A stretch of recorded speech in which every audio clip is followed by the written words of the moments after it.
So hello मेरे to family, कैसे हैं आप लोग। आशा करते हैं आप लोग बहुत अच्छे होंगे और अपनी पढ़ाई बहुत अच्छे से आप लोग कर रहे होंगे साथी। ठीक है, आज की जो हमारी क्लास होने वाली है आरपीएफ कांस्टेबल जीके जीएस 2025 के नए सेशन से स्टार्ट है। आज का हमारा कैप्सूल क्लास 40 नंबर मित्र। ठीक है, और पेपर में छपने वाले सारे प्रश्न आप लोग के लिए बहुत ही ज़्यादा जरूरी मित्र। ठीक है, किसी प्रश्न को हल्के में लेने का प्रयास मत कीजिएगा मित्र। ठीक है, क्योंकि सारे प्रश्न आप लोग के लिए बहुत ही महत्वपूर्ण है। ठीक है, पहले आप लोग क्या कीजिए, पहले 5 से 6 प्रश्नों को अच्छे से क्लियर कीजिए। जो आप लोग के अंदर एक डर बैठा है कि आप लोग के लिए महत्वपूर्ण क्लास है या नहीं मित्र, वो डर आप लोग के अंदर खत्म हो जाएगा। आप लोग 5 से 6 प्रश्नों को अच्छे से क्लियर कर लेंगे ना, आप लोग का सारा डर खत्म हो जाएगा। साथ ही जितने प्रश्न मैं बता रहा हूँ सारे प्रश्न आप लोग को बता दें। सार संग्रह की बुक जानते हैं, सार संग्रह की बुक जो किसके द्वारा लिखी गई मित्र, खान सर के द्वारा लिखी गई। किसके द्वारा? खान सर के द्वारा लिखी गई बुक ये मित्र। ठीक है, जो आप लोग के लिए बहुत ही बेस्ट बुक मानी जाती है और यह किरण पब्लिकेशन के द्वारा है मित्र। ठीक है, किरण पब्लिकेशन की बुक है मित्र, जो आप लोग के लिए बहुत ही ज़्यादा महत्वपूर्ण है। और पता भी आप लोग को किरण पब्लिकेशन बुक स्पेशल रेलवे के लिए ही बनाई गई मित्र। ठीक है, तो उसी बुक से और सात संग्रह की जो बेस्ट बुक से उसी बुक से मैं सारे क्वेश्चन को करवा रहा हूँ मित्र। आप लोग के लिए बहुत ही महत्वपूर्ण है। ठीक है, आप लोग को पता है वो जो बुक है उसमें पूरा थ्योरिकल बाय दिया है। ठीक है, मैं उसी को टाइप करके बढ़िया से आप लोग को एकदम ऑब्जेक्टिव की तरह आप लोग का और जल्दी याद हो मित्र। ठीक है, उसको ऐसा करने का प्रयास करो मित्र। ठीक है, बस ध्यान से सारी प्रश्नों को अटेंड करना आप लोग के लिए बहुत जरूरी है। बाकी आप लोग को पता ही है, हम लोग किरण पब्लिकेशन की बुक जो बुक आती है मित्र, ये स्पेशल रेलवे के लिए बनाई जाती है। ये स्पेशल आप लोग को पता भी है। इसी बुक से हमने पूरे 41 PYQ सेट को हमने पूरे 88 पार्ट में, किसमें, पूरे 88 पार्ट में कवर किया। और ये सारी वीडियो हमारे प्लेलिस्ट में RPF constable GK GS PYQ series के नाम से प्लेलिस्ट बनी हुई है। वहाँ पे सारी वीडियो आप लोग को पार्ट वाइज मिल जाएंगे मित्र। ठीक है, उस सारी वीडियो को देख लेना, क्योंकि आप लोग के जो अंदर एक डाउट होता है ना, आप लोग का डाउट खत्म हो जाएगा। जैसे पूछ दिया कहाँ से प्रश्न, जैसे पॉलिटिक्स प्रश्न पूछ दिया, हिस्ट्री से प्रश्न पूछ दिया, इकोनॉमिक्स से प्रश्न पूछ दिया मित्र। ठीक है, कहीं से भी प्रश्न पूछे मित्र। ठीक है, आप लोग को पहले एक अनुभव प्राप्त हो जाएगा मित्र। ठीक है, इसलिए बोलता हूँ अगर PYQ क्वेश्चनों को हल कर लेते हैं पहले, आप लोग का एक अनुभव हो जाता है कहाँ कहाँ से किस किस प्रकार से कैसे कैसे प्रश्न पूछे जाते हैं मित्र। ठीक है, तो वो सब आप लोग का डाउट खत्म हो जाएगा। बाकी एक कैप्सूल क्लास भी आप लोग के लिए बहुत ही महत्वपूर्ण, क्योंकि सार संग्रह की बेस्ट बुक से मैंने लिया प्रश्न साथियों। ठीक है, तो इसको भी अटेंड करना आप लोग के लिए बहुत जरूरी है मित्र। ठीक है, चलते हैं अपना एक्सपीरियंस देखते हैं, आपका एक्सपीरियंस क्या करता है मित्र। ठीक है, बाकी प्रश्नों को ध्यान से पढ़ने का प्रयास करेंगे आप लोग, और कोई भी हमारे साथी ना तुक्का तो नहीं मारेगा मित्र। ठीक है, अगर आपको सिलेक्शन चाहिए, वर्दी चाहिए, तो तुक्का भूल जाइए, क्योंकि आप लोग को पता है -1/3 की निगेटिव मार्किंग भी है मित्र इस एग्जाम में मित्र। ठीक है, इसलिए बोल रहा हूँ तुक्का तो मत मारेगा आप लोग। ठीक है, बाकी जो हमारे मित्र भाई बहन लोग चैनल पर नए, हमारे चैनल से जुड़े नहीं हैं, अभी तक चैनल सब्सक्राइब नहीं किए हैं, तो चैनल सब्सक्राइब कर लें, बेल आइकन को प्रेस कर दें, कि वीडियो का जो नोटिफिकेशन होता है सबसे पहले आपके पास आएगा मित्र। ठीक है, तो चलते हम टाइम वेस्ट ना करते हैं, प्रश्नों को स्टार्ट करते हैं। तो पहला प्रश्न हमारा क्या बोला, बहुत ही ध्यान से पढ़ने का सभी साथी प्रयास करेंगे। पहला प्रश्न बोला है कि केंद्रीय विद्युत मंत्रालय द्वारा विद्युत आपूर्ति की वास्तविक काल में सूचना साझा करने के लिए शुरू की गई ऐप का नाम क्या है मित्र। ठीक है, पहला हमारा ऊर्जा मित्रा है, ऊर्जा मित्रा पहला है, दूसरा हमारा भीम है, तीसरा हमारा ऊर्जा है, और चौथा हमारा उमंग है मित्र। ठीक है, सभी हमारे साथी मित्र भाई बहन लोग जितने भी साथी जुड़े हमसे, वो बताने का प्रयास करेंगे। इस प्रश्न का जो हमारा मोस्टली करेक्ट आंसर आप लोग का होगा ऊर्जा मित्रा। ठीक है, ऊर्जा मित्रा आप लोग का राइट आंसर हो जाएगा। यानी केंद्रीय विद्युत मंत्रालय द्वारा विद्युत आपूर्ति की वास्तविक काल में सूचना साझा करने के लिए शुरू की गई ऐप का जो नाम है वो ऊर्जा मित्रा मित्र। ठीक है, पहला ऑप्शन आप लोग का हो जाएगा राइट आंसर। बाकी चलते हैं स्टेप बाय अगले नेक्स्ट प्रश्न के साथी। ठीक है, अगले प्रश्न को ध्यान से साथी पढ़ने का प्रयास करिए आप लोग। आज का प्रश्न नंबर है दूसरा नंबर। तो दूसरा नंबर प्रश्न क्या है हमारा, पोर्टलैंड सीमेंट का जो आविष्कार है वो किसने किया था मित्र। ठीक है, क्या बोला है कि पोर्टलैंड सीमेंट का जो आविष्कार है वो किसने किया था। पहला जो हमारा ऑप्शन है जोसेफ स्पीडिन है, दूसरा हमारा आइजैक न्यूटन है, तीसरा हमारा है ग्लियोल्मो मार्कोनी है, चौथा माइकल फैराडे है। तो सभी हमारे साथी मित्र भाई बहन लोग बताने का प्रयास करेंगे इस प्रश्न का हमारा मोस्टली जो राइट आंसर क्या होगा। इस प्रश्न का राइट आंसर बता दें आप लोग को, जोसेफ स्पीडिन आप लोग का हो जाएगा मित्र राइट आंसर। पहला option is the correct answer. जितने भी साथी भाई बहन को पहले से पता था वो साथी हमारे कमेंट करने का जरूर बताएंगे। ठीक है, कमेंट कर देना आप लोग। ठीक है, क्योंकि मेरा एक हौसला बढ़ जाएगा कि आप लोग को भी आ रहा है मित्र। ठीक है, तो चलते हैं स्टेप बाय नेक्स्ट प्रश्न की, और अगले प्रश्न को ध्यान से पढ़िए आप लोग। आज का प्रश्न नंबर है थर्ड नंबर। तो थर्ड नंबर प्रश्न क्या मित्र बोला है कि नितिन थिमैया किस खेल से संबंधित मित्र। देख सकते हमारा खेल कूद सा प्रश्न मित्र। ठीक है, ये सब प्रश्न आप लोग के एग्जाम में रिपीट होने की संभावना बहुत ही ज़्यादा अधिक होती है मित्र। ठीक है, इतनी बात को ध्यान रखना कि नितिन थिमैया किस खेल से संबंधित है। पहला हमारा हॉकी है, दूसरा मुक्केबाजी है, तीसरा टेबल टेनिस है, चौथा क्रिकेट है मित्र। ठीक है, यानी नितिन थिमैया किस खेल से संबंधित है, इसका ऑप्शन नंबर मार देंगे आप लोग हॉकी से हमारे नितिन थिमैया जी ये संबंधित है मित्र। ठीक है, तो चलते हैं, हम आप लोग समझ चुके हैं, बढ़ते हैं स्टेप बाय अगले नेक्स्ट प्रश्न के साथ ही। अगले प्रश्न को ध्यान से पढ़ेंगे आप लोग। आज का प्रश्न नंबर है फोर्थ फोर्थ नंबर। तो फोर्थ नंबर प्रश्न क्या है मित्र, ध्यान से पढ़िए आप लोग। प्रश्न फोर्थ पूछा है कि 1927 के साइमन आयोग का बहिष्कार क्यों किया गया था। 1927 के साइमन आयोग का बहिष्कार है जो वह क्यों किया गया था। पहला ऑप्शन है आयोग में भारतीयों को शामिल न करने के कारण। आयोग में भारतीयों को शामिल न करने के कारण। दूसरा है आयोग में सर जॉन साइमन को शामिल करने का विरोध करने के लिए। और तीसरा हमारा है जलियांवाला बाग हत्याकांड का विरोध करने के लिए। और चौथा हमारा महात्मा गांधी की गिरफ्तारी का विरोध करने के लिए। मित्र सभी साथी मित्र भाई बहन लोग बताने का प्रयास करेंगे इस प्रश्न का हमारा राइट आंसर क्या होगा मित्र। ठीक है, तो बता दें आप लोग को इस चौथे प्रश्न का जो हमारा मोस्टली करेक्ट आंसर आप लोग को मार देंगे। आप लोग को मारेंगे पहले को, आयोग में भारतीयों को शामिल न करने के कारण मित्र। ठीक है, बाकी चलते हैं मित्र भाई बहन लोग स्टेप बाय अगले नेक्स्ट प्रश्न। और आज का प्रश्न नंबर होने वाला है फिफ्थ नंबर।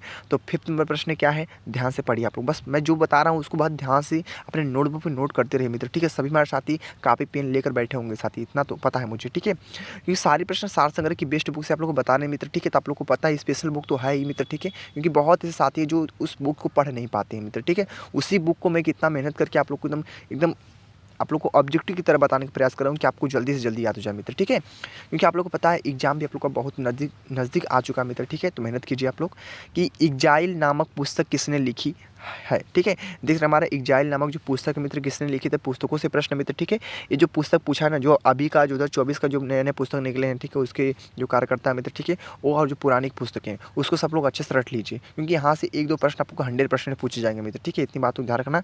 बाकी चलते हैं स्टेप बाई इसके ऑप्शन को देखते हैं। क्या है, तस्लीमा नसरीन है, रणबीर सिंह सिंधु है, वाल्मीकि थापर है, बरखा दंत है। तो मित्र लोग बता दी इस प्रश्न का जो हमारा मोस्टली राइट आंसर मारेंगे पहले को, यानी पहला आप लोग का तस्लीमा नसरीन आप लोग का हो जाएगा राइट आंसर। बाकी चलते हैं स्टेप बाय अगले नेक्स्ट प्रश्न के साथ ही। ठीक है, अगले प्रश्न को ध्यान से मित्र देखिए। आपका प्रश्न नंबर होने वाला 6 नंबर।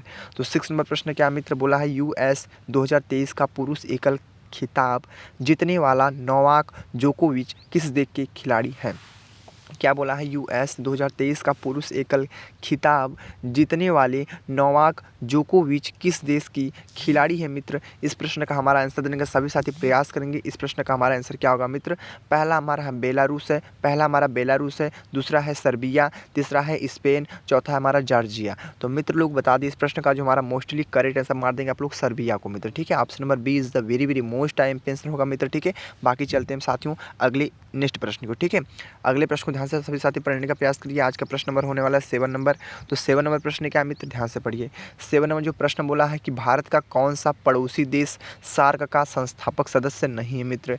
भारत का कौन सा पड़ोसी देश सार्क का संस्थापक सदस्य नहीं है। तो पहला हमारा तो नेपाल है, दूसरा अफगानिस्तान है, तीसरा बांग्लादेश है और चौथा भूटान है मित्र। ठीक है, सभी साथी मित्र भाई बहन लोग बताने का प्रयास करेंगे आप लोग कि भारत का कौन सा पड़ोसी देश सार्क का संस्थापक सदस्य नहीं। इसका ऑप्शन नंबर मार देंगे आप लोग किसको, अफगानिस्तान को मित्र। ठीक है, ऑप्शन नंबर बी वाला आप लोग का हो जाएगा मित्र राइट आंसर साथी। ठीक है, बाकी चलते हैं स्टेप बाय अगले नेक्स्ट प्रश्न के साथी। अगले प्रश्न को ध्यान से सभी साथी पढ़ने का प्रयास करिए आप लोग। आज का प्रश्न नंबर होने वाला है आप लोग की स्क्रीन पे आज का हमारा 8 प्रश्न मित्र। ठीक है, यानी आप लोग का 8वां प्रश्न मित्र क्या बोला है कि भारत में आयात और निर्यात की जाने वाली वस्तुओं पर लगाया जाने वाला कर कहलाता है।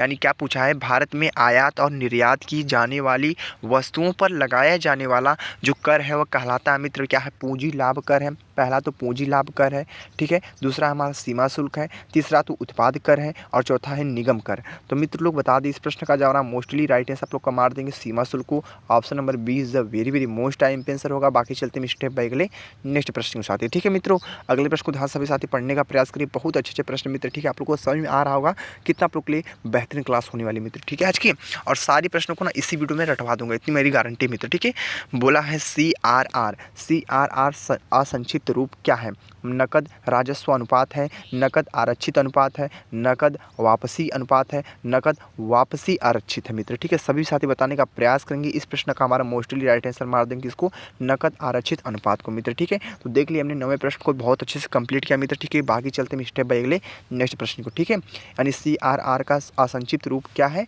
तो नकद आरक्षित अनुपात। तो साथियों चलते स्टेप बाय अगले नेक्स्ट प्रश्न। आज का प्रश्न नंबर होने वाला है 10th नंबर। तो 10th प्रश्न को पढ़ते हैं, फिर इसके ऑप्शन को देखते हैं मित्र। ठीक है, प्रश्न 10th क्या बोला है कि निम्नलिखित में से किसका प्रयोग अपक्षपात वक्र के झुकाव को मापने के लिए किया जाता है मित्र। यानी क्या बोला है, निम्नलिखित में से किसका प्रयोग अपक्षपात वक्र के झुकाव को मापने के लिए किया जाता है। तो इसका देखते हैं, इसका ऑप्शन क्या बोला है, परिवर्तन की सीमांत दर, परिवर्तन की सीमांत दर है, प्रतिस्थापन की सीमांत दर है, तकनीकी प्रतिस्थापन की सीमांत दर है। इनमें से कोई नहीं है मित्र। सभी साथी बताने का प्रयास करेंगे। इस प्रश्न का हमारा मोस्टली जो राइट आंसर होगा मित्र वह क्या होगा मित्र, ठीक है। तो सभी साथी बताने का सभी साथी प्रयास करेंगे। इस प्रश्न का जो हमारा मोस्टली राइट आंसर होगा मित्र ना, आप लोग को बता दें तो आप लोग का राइट आंसर मारेंगे, किसको मारेंगे आप लोग, तो प्रतिस्थापन की सीमांत दर को मार देंगे साथी, ठीक है। Option number B is the very very most time answer होगा मित्र। बाकी चलते हैं साथियों स्टेप बाय अगले नेक्स्ट प्रश्न की ओर। अगले प्रश्न को ध्यान से सभी साथी पढ़ने का प्रयास करेंगे आप लोग। आज का प्रश्न नंबर होने वाला आप लोग की स्क्रीन पे इसका 11 प्रश्न मित्र, ठीक है। तो 11 प्रश्न क्या बोला है, ध्यान से पढ़िए आप लोग। आज की 11 प्रश्न मित्र बोला हमारा कि होयसला मंदिर को भारत के 42वें यूनेस्को विश्व धरोहर स्थल में शामिल किया गया है, यह किस राज्य में स्थित है मित्र, ठीक है। यानी होयसला मंदिर को भारत के 42वें यूनेस्को विश्व धरोहर स्थल में शामिल किया गया है, यह किस राज्य में स्थित है। पहला तो कर्नाटक है, दूसरा तो तमिलनाडु है, तीसरा तो तेलंगाना है, चौथा तो उड़ीसा है मित्र। बताने का सभी साथी प्रयास करेंगे। देख रहे हैं ना, ए टू जेड एक सेम टू सेम ऐसे प्रश्न पूछे जाते हैं मित्र ना, आप लोग कंफ्यूजन पड़ जाते हैं कहाँ कौन सा टिक मारे मित्र, ठीक है। अगर आप लोग पढ़े होंगे ना तभी आप लोग बता सकते हैं अच्छे से, ठीक है। तो इसका ऑप्शन में मारेंगे कर्नाटक को मित्र, ठीक है। क्या होगा, Karnataka is the very very most time answer होगा मित्र, ठीक है। Option number A is the right answer. बाकी साथियों चलते हैं स्टेप बाय अगले नेक्स्ट प्रश्न की। आज का प्रश्न नंबर होने वाला है 12th नंबर। तो 12th नंबर प्रश्न क्या मित्र, ध्यान से पढ़िए आप लोग, ठीक है। प्रश्न 12 बोला है कि भारत में किस प्रकार का संघवाद देखा जाता है। भारत में किस प्रकार का संघवाद देखा जाता है। तो पहला तो हमारा संघ बनाकर राज्यों का गठन करना होता है, दूसरा है साथ आकर संघ बनाना तथा संघ बनाकर राज्यों का गठन करना, दोनों, ठीक है। सी आंसर बोला है कि साथ आकर संघ बनाना, और डी आंसर आप लोग का है कि इनमें से कोई नहीं मित्र, ठीक है। इसका ऑप्शन नंबर जो राइट आंसर मार देंगे आप लोग, किसको मारेंगे, संघ बनाकर राज्यों का गठन करना। Option number is the right answer मित्र, ठीक है। तो बहुत अच्छे से मैंने आप लोग को 12th प्रश्न तक अच्छे से बता दिया मित्र, ठीक है। बाकी जिस प्रकार से मेरे साथ लगे आप लोग उसी प्रकार से लगे रहिए। चलते हैं हम ऑप्शनों को देखते हैं मित्र, ठीक है। आज का हमारा अगला क्वेश्चन कौन सा होने वाला है आप लोग की स्क्रीन पे। आज का हमारा 13 प्रश्न मित्र, ठीक है। यानी आप लोग का 13 नंबर है। तो 13 नंबर प्रश्न क्या है मित्र, बस ध्यान से पढ़ते रहिए आप लोग। प्रश्न 13 नंबर बोला है कि भारत में कितने राज्य और केंद्र शासित प्रदेश भारतीय तटरेखा को साझा करते हैं मित्र। क्या प्रश्न बोला है कि भारत की कितने राज्य और केंद्र शासित प्रदेश भारतीय तटरेखा को साझा करते हैं। तो पहला तो ऑप्शन क्या बोला है कि 9 राज्य और 2 केंद्र शासित प्रदेश, ठीक है। दूसरा बोला है 12 राज्य और 3 केंद्र शासित प्रदेश, तीसरा है 7 राज्य और 5 केंद्र शासित प्रदेश, और डी आंसर मित्र हमारा है 5 राज्य और 3 केंद्र शासित प्रदेश। इसका मारेंगे ऑप्शन नंबर, आप लोग का राइट आंसर होगा, आप क्या मारेंगे, ऑप्शन नंबर ए को मार देंगे, 9 राज्य और 2 केंद्र शासित प्रदेश। Option number A is the right answer मित्र, ठीक है। तो बहुत अच्छे समझ चुके हैं आप लोग अच्छे से। बाकी चलते हैं स्टेप बाय अगले नेक्स्ट प्रश्न के साथ ही, ठीक है। आप लोग को समझ आ रहा है अच्छे से ना, कोई प्रॉब्लम नहीं है, कोई डाउट नहीं मित्र, ठीक है। बस लगे रहिए साथ में। तो प्रश्न को पढ़ते हैं। आज का प्रश्न नंबर होने वाला 14 नंबर। आप लोग का 14 प्रश्न मित्र क्या है, ध्यान से पढ़िए आप लोग। आज का 14 नंबर प्रश्न पूछा है कि एक सरकार संवैधानिक कानूनों तथा नागरिक अधिकारों द्वारा खींची निर्धारित सीमाओं के भीतर की काम करती है मित्र। गजब का प्रश्न, बहुत इंटरेस्टिंग प्रश्न मित्र, ठीक है। कि एक सरकार है जो संवैधानिक कानून तथा नागरिक अधिकारों द्वारा खींची निर्धारित सीमाओं के भीतर की काम करती है। तो इसका ऑप्शन नंबर कौन सा राइट आंसर होगा, सभी साथी बताने का प्रयास करेंगे मित्र, ठीक है। पहला तो हमारा लोकतांत्रिक है, पहला ऑप्शन लोकतांत्रिक है, दूसरा निरंकुश है, तीसरा अधिकारवादी है, चौथा राजतंत्रवादी है मित्र, ठीक है। तो सभी साथी को अच्छे से बताना प्रयास करें मित्र। इस प्रश्न का हमारा मोस्टली जो राइट आंसर होगा वो क्या होगा मित्र, ठीक है। तो बता दें आप लोग का लोकतांत्रिक आप लोग को दिख रहा है ना, लोकतांत्रिक आप लोग का हो जाएगा मित्र राइट आंसर। पहला answer is the very very most time answer होगा मित्र, ठीक है। यानी एक सरकार संवैधानिक कानूनों तथा नागरिक अधिकारों द्वारा खींची निर्धारित सीमाओं के भीतर की जो काम करती है वो लोकतांत्रिक करती है मित्र, ठीक है। ऑप्शन नंबर किसको मारेंगे, ऑप्शन नंबर मार देंगे पहले को मित्र, ठीक है। तो बहुत अच्छे से कंप्लीटली डिटेल साथ मैंने आप लोग को 14 प्रश्न को एकदम अच्छे से समझा दिया मित्र, ठीक है। बस यही कहना चाहूँगा, आप लोग तुक्का का प्रयोग मत कीजिएगा मित्र, ठीक है। बाकी जैसे मैं बता रहा हूँ वैसे आप लोग अपने नोटबुक पे नोट करते रहिए मित्र, ठीक है। बहुत स्पेशल प्रश्न साथी आप लोग के लिए, बहुत ही स्पेशल मित्र, ठीक है। बहुत मेहनत लगता है वीडियो बनाने में, आप लोग को पता है। तो उसके लिए तो 1 लाइक कर देना मित्र, ठीक है। और नए हो तो चैनल सब्सक्राइब भी कर लेना मित्र, ठीक है। बाकी 15वें प्रश्न को ध्यान से पढ़िए आप लोग। 15 प्रश्न क्या बोला है मित्र, भारत में लोकसभा के लिए अधिकतम कितनी सीटें निर्धारित है मित्र, ठीक है। जो भारत में लोकसभा है उसके लिए जो अधिकतम हमारी जो सीटें हैं, सीटों से प्रश्न बन चुका है। तो सीटें निर्धारित हो, कितनी सीटें निर्धारित है मित्र। पहला तो ऑप्शन हमारा किसका है, 552 सीटें। पहला ऑप्शन हमारा 552 सीटें, ठीक है। दूसरा ऑप्शन क्या हमारा, दूसरा 550 सीटें हैं, तीसरा हमारा 545 सीटें हैं, और चौथा मित्र हमारा 560 सीटें। सभी साथी बताने का प्रयास करेंगे आप लोग। इस प्रश्न का हमारा मोस्टली जो राइट आंसर मित्र होगा वो क्या होगा कि भारत में लोकसभा के लिए अधिकतम जो हमारी सीटें हैं वह अधिकतम सीटें कितनी है मित्र, ठीक है। इसका ऑप्शन नंबर मार देंगे आप लोग का ऑप्शन नंबर हो जाएगा फर्स्ट वाला, क्या होगा 552 सीटें, क्या मित्र होगा 552 सीटें आप लोग का मित्र राइट आंसर होगा 552 सीटें। तो बहुत अच्छे से कंप्लीटली डिटेल साथ मैंने आप लोग को बता दिया 552 सीटें। बाकी चलते हैं स्टेप बाय अगले नेक्स्ट प्रश्न के साथ ही, ठीक है मित्र। अगले प्रश्न को ध्यान से सभी साथी पढ़ने का प्रयास करिए। आज का प्रश्न नंबर है 16 नंबर। तो 16 नंबर प्रश्न क्या पूछा है, ध्यान से पढ़िए। प्रश्न हमारा है अनुच्छेद का, आर्टिकल का प्रश्न मित्र, इंपॉर्टेंट तो होगा आप लोग के लिए, ठीक है। निम्नलिखित में से कौन सा अनुच्छेद हमारा जो भारत के प्रधानमंत्री की नियुक्ति से संबंधित है मित्र, ठीक है। सभी मेरे साथी बताने का प्रयास करेंगे मित्र। इस प्रश्न का हमारा मोस्टली राइट आंसर क्या होगा कि निम्नलिखित में से कौन सा अनुच्छेद है जो भारत के प्रधानमंत्री की नियुक्ति से संबंधित है। पहला ऑप्शन हमारा अनुच्छेद 32 है, यानी पहला ऑप्शन अनुच्छेद 32 है। दूसरा हमारा जो ऑप्शन अनुच्छेद 75 है, और सी आंसर हमारा क्या है अनुच्छेद 348 है, और डी आंसर हमारा है अनुच्छेद 356 है मित्र, ठीक है। इसका ऑप्शन नंबर किसको मारेंगे, सभी साथी बताने का प्रयास करेंगे मित्र, ठीक है, कि निम्नलिखित में से कौन सा अनुच्छेद भारत के प्रधानमंत्री की नियुक्ति से संबंधित है। ऑप्शन नंबर मारेंगे किसको को, अनुच्छेद 75 को, अनुच्छेद 75 आप लोग का हो जाएगा मित्र right answer. Option number B is the very very most time answer होगा मित्र, ठीक है। तो सभी साथी अच्छे से कंप्लीटली डिटेल साथ आप लोग समझ चुके होंगे। बाकी चलते हैं स्टेप बाय अगले नेक्स्ट प्रश्न के साथ ही, ठीक है मित्र। अगले प्रश्न को ध्यान से पढ़ने के सभी साथी प्रयास करेंगे। आज का प्रश्न नंबर होने वाला है 17 नंबर, यानी आप लोग का 17 प्रश्न मित्र क्या है, ध्यान से पढ़िए आप लोग। प्रश्न 17 बोला है कि निम्नलिखित में से कौन विधायकी सत्र को स्थगित करने की अधिसूचना जारी करता है मित्र। सभी साथी बताने का प्रयास करेंगे कि निम्नलिखित में से कौन विधायकी सत्र को स्थगित करने की अधिसूचना जारी करता है। पहला ऑप्शन क्या हमारा सभापति है, पहला ऑप्शन सभापति, दूसरा ऑप्शन राष्ट्रपति, तीसरा ऑप्शन अध्यक्ष, चौथा ऑप्शन प्रधानमंत्री, ठीक है साथी। तो सभी साथी बताने का प्रयास करें मित्र लोग कि निम्नलिखित में से कौन विधायकी सत्र को स्थगित करने की अधिसूचना जारी करता है। तो इसका ऑप्शन नंबर मार देंगे आप लोग को, किसको मारेंगे, राष्ट्रपति को मित्र, ठीक है। राष्ट्रपति आप लोग का हो जाएगा मित्र राइट आंसर, क्या होगा, राष्ट्रपति आप लोग का हो जाएगा राइट आंसर मित्र, ठीक है। तो बहुत अच्छे से कंप्लीटली डिटेल से समझ चुके हो मित्र आप लोग, ठीक है।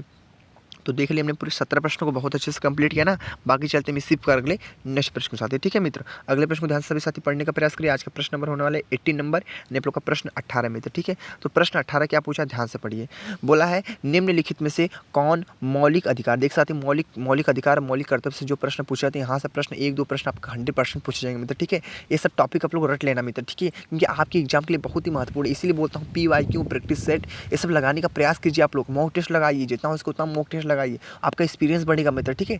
मेरी बात से जो सहमत है वो लाइक ठोक देना मित्र, ठीक है।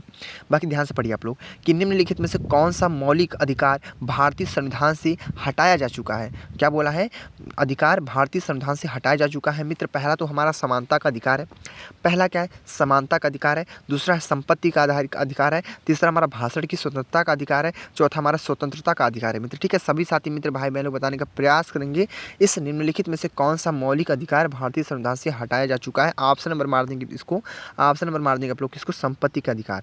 Option number B is the very very most time answer होगा मित्र। बाकी चलते हैं स्टेप बाय अगले नेक्स्ट प्रश्न के साथ ही, ठीक है। समझ चुके आप लोग अच्छे से। बाकी स्टेप बाय अगले नेक्स्ट प्रश्न को देखिए।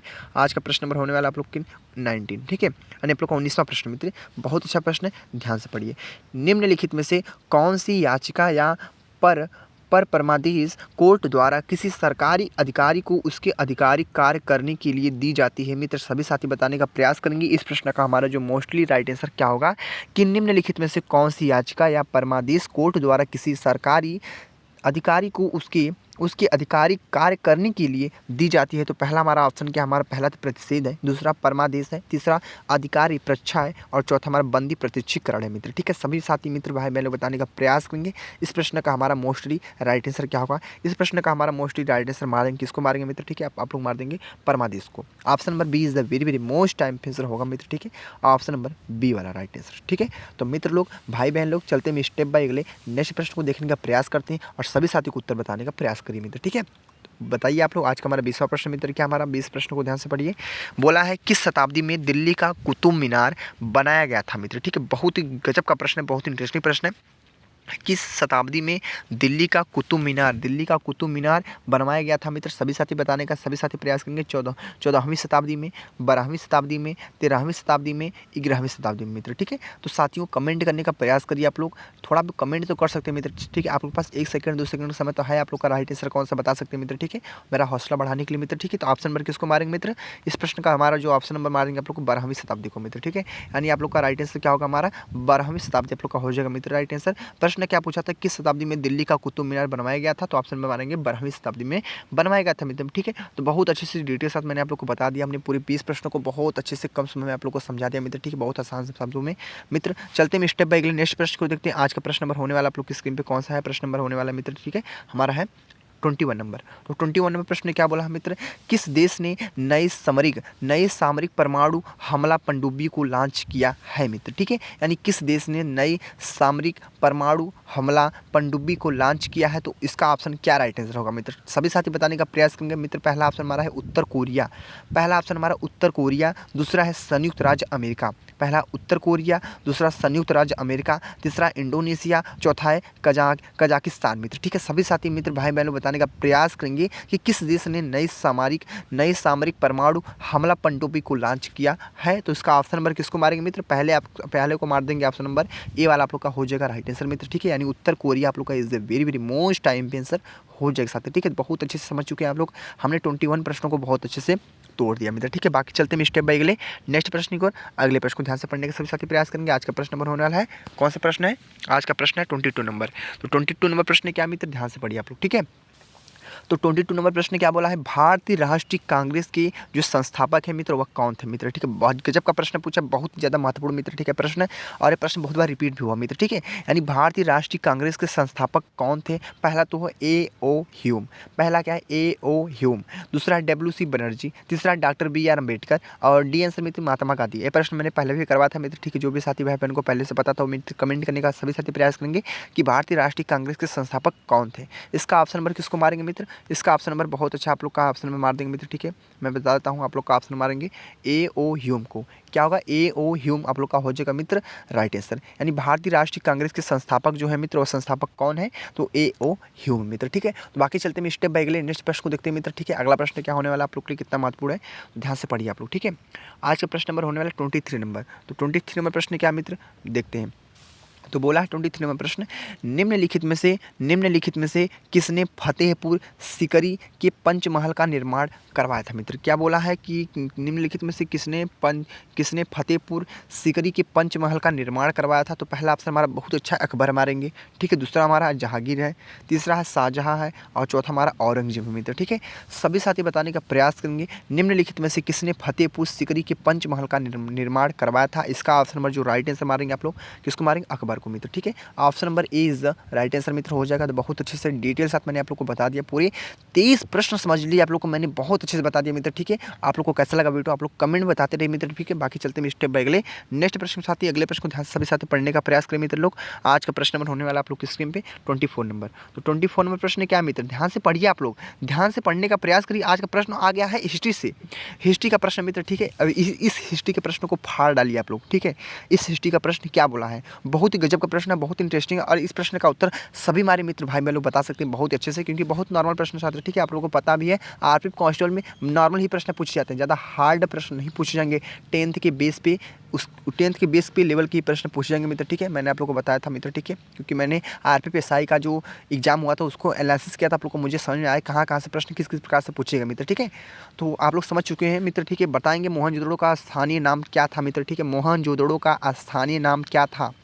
ठीक है, पहला तो मृतकों का टीला था, दूसरा तो नदी मुख भूमि का टीला है, तीसरा रेगिस्तान का टीला है और डी आंसर मित्र हमारे जीवन का टीला है मित्र। ठीक है, सभी साथी बताने का प्रयास करेंगे कि मोहनजोदड़ो का जो स्थानीय नाम था वह क्या था मित्र। ऑप्शन नंबर बहुत अच्छा मारेंगे, पहले को मार देंगे मृतकों का टीला। आप लोग को पता है कि मोहनजोदड़ो मृतकों के टीला से संबंधित है मित्र। ठीक है, तो ऑप्शन नंबर किसको मारेंगे? 24 का प्रश्न का राइट आंसर आप लोग को मारेंगे ए को मित्र। ठीक है, बहुत अच्छे से मैंने आप लोग को बता दिया मित्र। ठीक है, कितने भाई बहनों को पता था पहले से और कमेंट करेंगे मित्र। ठीक है, बाकी चलते हैं आज के अंतिम प्रश्न की। आज का अंतिम प्रश्न क्या होने वाला? 25 नंबर प्रश्न मित्र। ठीक है, बहुत ही जबरदस्त है प्रश्न मित्र। ठीक है, बाकी इस प्रश्न को करने के बाद सभी साथी हमारे कमेंट बॉक्स में बताएंगे पूरे 25 प्रश्न में से कितने प्रश्न हम लोग उनके सही हुए और कितने प्रश्न गलत हुए मित्र। ठीक है, तो बताने के सभी साथी प्रयास करेंगे। आज का प्रश्न नंबर क्या है? 25वां।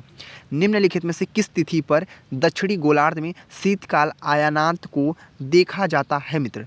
क्या प्रश्न है? निम्नलिखित में से किस तिथि पर दक्षिणी गोलार्ध में शीतकाल आयानांत को देखा जाता है? पहला तुम्हारा 21 जून है, दूसरा तो हमारा 10 अगस्त है, तीसरा तो 5 अगस्त है, और डी आंसर मित्र हमारा क्या बोला है कि 15 फरवरी है। ठीक है, सभी साथी बताने का प्रयास करेंगे। इस प्रश्न का जो हमारा मोस्टली राइट आंसर होगा मैं आप लोग को बता देता हूँ। 21 जून आप लोग को दिख रहा है ना, 21 June is the very very most time answer होगा। 21 जून मित्र आप लोग का हो जाएगा राइट आंसर। ठीक है, तो मैंने आप लोग को बता दिया, पूरे 25 प्रश्नों को मैंने बहुत अच्छे से समझा दिया मित्र। ठीक है, तो वीडियो आप लोग को कैसी लगी आप लोग कमेंट में बताना अपना फुल इन्फॉर्मेशन मित्र। ठीक है, मैं कि आप लोग को मैंने बहुत अच्छे समझा दिया मित्र। ठीक है, और सारे प्रश्नों को रट लेना मित्र। ठीक है, इतना बात तो मैं तो बता देता हूँ, सारे प्रश्नों को रट लेना मित्र, क्योंकि सारे प्रश्न आप लोग के लिए बहुत ही ज़्यादा जबरदस्त थे, बहुत ज़्यादा महत्वपूर्ण थे मित्र। ठीक है, यही कहना चाहूँगा, बस आप लोग मेहनत कीजिए। मात्र 3 ही सब्जेक्ट आप लोग के एग्जाम मित्र। ठीक है, जीके जीएस मैथ रीजनिंग, यही 3 सब्जेक्ट है। मान लीजिए दिन में 24 घंटे होते हैं, 24 घंटे मान लीजिए आप लोग मान लीजिए आप लोग का दिन में आप लोग समझ लीजिए, दिन में आप लोग किसको समझ लीजिए, आप लोग रीजनिंग को मैथ को, और रात को जीकेजीएस चाप के पढ़िए मित्र। कैसे सिलेक्शन नहीं होगा मेरे भाई, कैसे सिलेक्शन नहीं होगा बताइए आप लोग। मैं जो बता रहा हूँ उसको बस याद कर लीजिए, बस आप लोग के लिए बहुत ही बेनिफिट होगा मित्र। ठीक है, बाकी मिलते हैं अगले नेक्स्ट वीडियो में। बस यही कहना चाहूँगा, आप लोग के पास पता नहीं जीकेजीएस में पूरे 50 से प्रश्न पूछे जाते हैं ना, जीकेजीएस में पूरे 50 से प्रश्न पूछा जाता है। 50 में से ना 40 से 35 प्रश्न कहीं नहीं गए हैं, जो मैं आप लोग को बता दे रहा हूँ उसको आप लोग अच्छे से ध्यान से पढ़ लीजिए। बस आप लोग कुछ भी करने की आवश्यकता नहीं पड़ेगी मित्र। ठीक है, तो मिलते हैं अगले नेक्स्ट वीडियो में। इतना ही, इस वीडियो में इतना ही आप लोग के लिए बहुत कुछ था। ठीक है, तो वीडियो को यहीं पेंड करते हैं, मिलते हैं अगले नेक्स्ट वीडियो में 41 क्लास के साथ मित्र। ठीक है, तो चलते हैं। जय हिंद, जय भारत, वंदे मातरम मित्र।